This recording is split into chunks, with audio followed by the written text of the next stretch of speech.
Só com esse daí. Esse aqui tá ruim.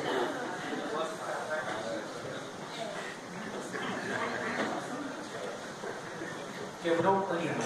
Eu estava pretendendo uma entrada principal.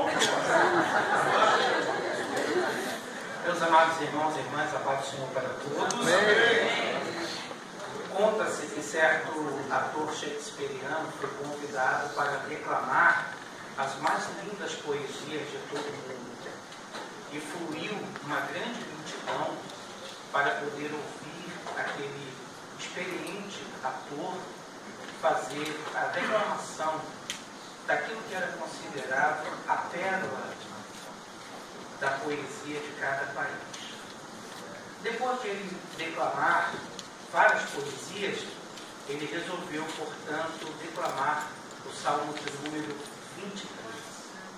Após a declamação, ele percebeu que muitas pessoas começaram, na verdade, a se movimentar inquieto na plateia, até que alguém resolveu ter a iniciativa, levantou-se e começou a aplaudir. E toda a multidão que estava naquele auditório também levantou-se e aplaudiram ininterruptamente aquele ator shakespeariano. E ele tomou uma decisão naquele momento de convidar qualquer pessoa da plateia que quisesse declamar também uma poesia, já que o teatro moderno costuma fazer isso hoje, colocar as pessoas que estão na plateia para participar de alguma forma, de algum ato da peça. E ele percebeu, portanto, que ninguém, na verdade, quis, até que um senhor, com seus cabelos bem grisalhos, levantou-se com a ajuda de um moço e foi caminhando a passos lentos até o local. E ali, com a voz bem embargada, o Senhor começou: o Senhor é o meu pastor, o Senhor não me faltará. O Senhor me faz deitar em verdes pastos. O Senhor me guia mansamente às águas tranquilas. O Senhor refrigera a minha alma. O Senhor guia-me pelas veredas da justiça por amor do seu nome. Ainda que eu andasse pelo vale da sombra da morte, eu não temeria mal algum, porque o Senhor está comigo. A vara do Senhor e o cajado do Senhor me consolam. O Senhor prepara uma mesa perante mim na presença dos meus inimigos. O Senhor unge a minha cabeça com óleo e o meu cálice transborda.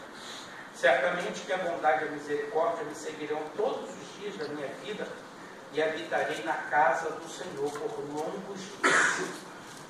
Ele percebeu, o ator shakespeariano, que naquele momento ninguém aplaudiu, ninguém levantou.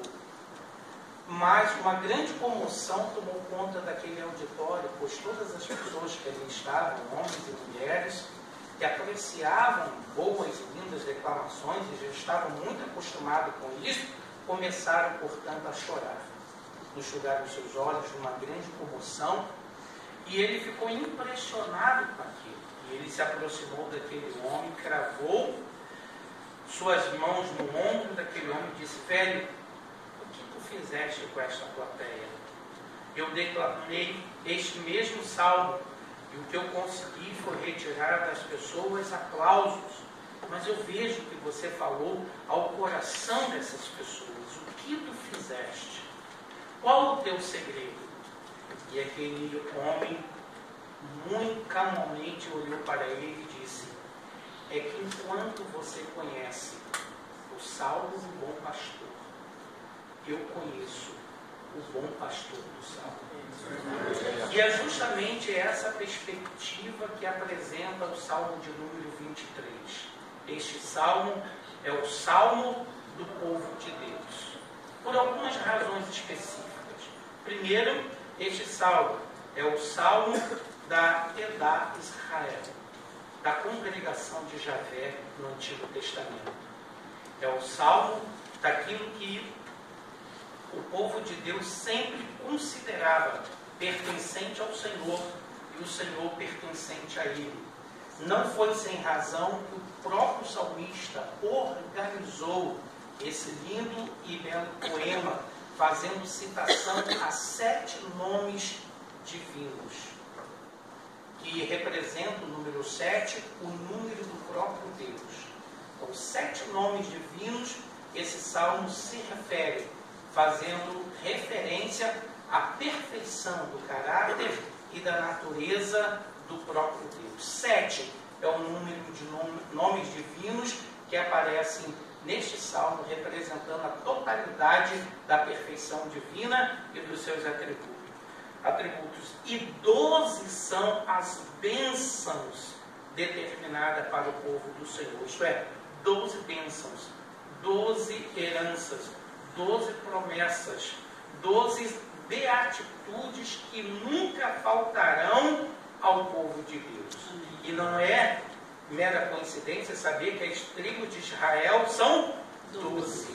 Uma promessa para cada tribo, constituindo, na verdade, a promessa para todo o povo de Deus. 7 nomes divinos representando a natureza perfeita de Deus. 12 bênçãos que jamais faltariam àquele que tem o Senhor como seu rei. E o primeiro ele já começa: o Senhor é meu pastor, nada me faltará. O primeiro nome que nós aprendemos aqui é Jeová Ra, o Senhor que é pastor, o Senhor que apacenta o seu povo, o Senhor que cuida do seu povo. E todos aqueles que têm o Senhor como Jeová Ra, têm também o Senhor como Yahvé Jireh, o Senhor que provê. E a forma da provisão que Deus coloca, o salmista está acostumado, é que Deus ele se antecipa às necessidades do seu povo. Ele, como bom pastor, ele dirige o seu povo a pastos verdejantes, de tal modo que o seu povo não tem falta de coisa alguma, porque Deus se antecipa às necessidades do seu povo. E essa experiência é a experiência do povo de Deus. Glória a Jesus. Quando Isaac vai junto a Abraão para ser sacrificado, ele pergunta: pai, aonde está o cordeiro? E Abraão diz: meu filho, o cordeiro Deus proverá para si. A fé de Abraão insistia que não seria necessário o sacrifício do seu filho, porque Deus se anteciparia à necessidade do sacrifício, e assim o seu filho seria poupado, porque Yahvé agiria com provisão, antecipando-se à necessidade do sacrifício.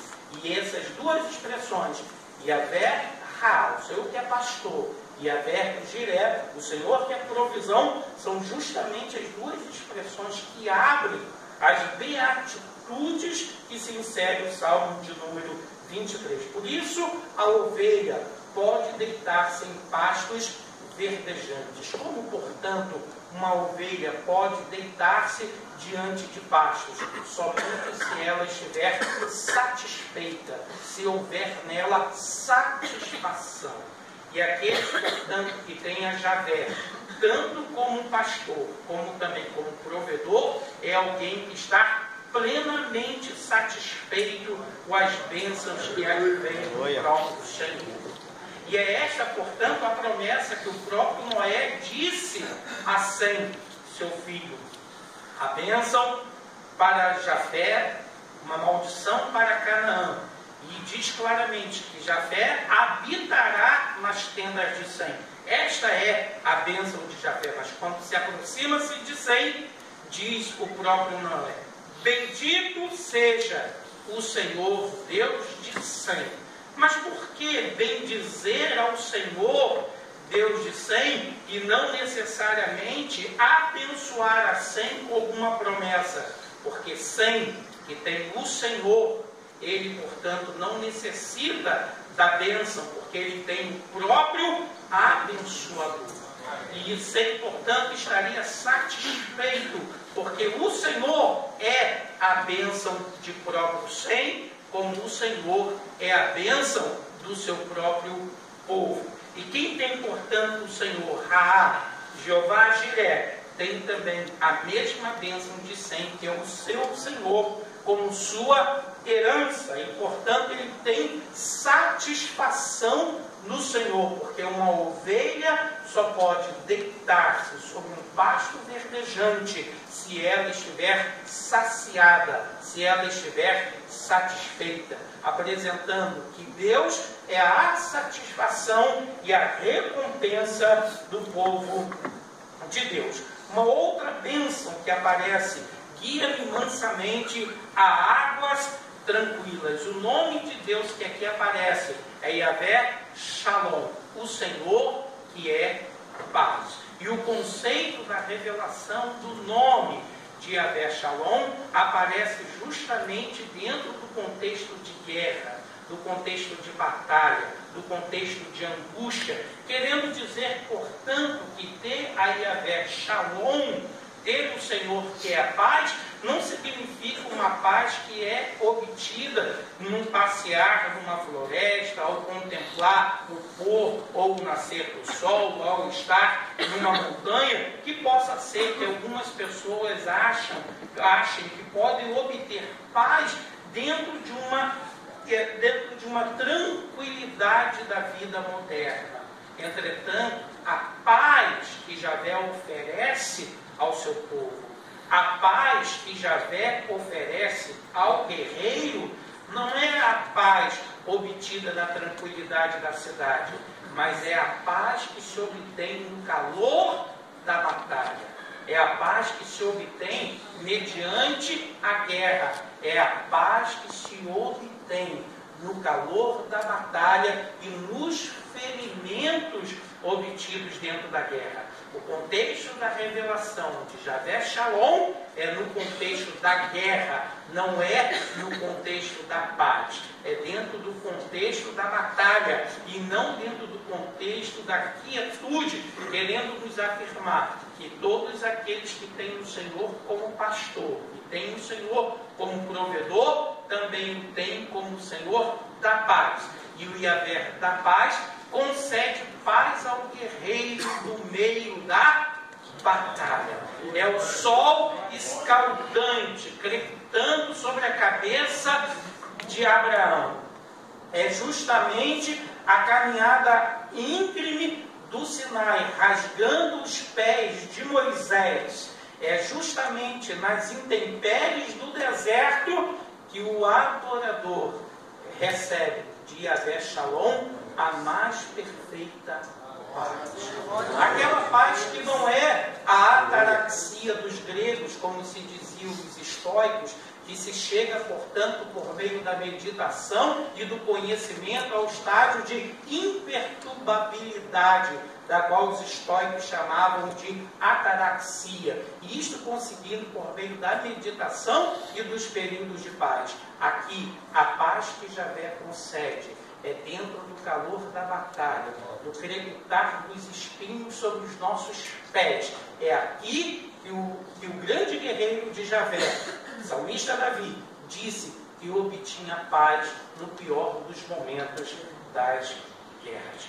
Que o Senhor possa nos abençoar e leve pelo menos para a sua meditação esses 3 nomes divinos compostos: Yahvé Raá, Yahvé Jiré, Yahvé Shalom, dentro do contexto da própria batalha, pois quem tem Yahvé Raá tem, portanto, um pastor que nunca lhe faltará, e mesmo nas adversidades do dia, sempre lhe concederá a paz. Que Deus te abençoe.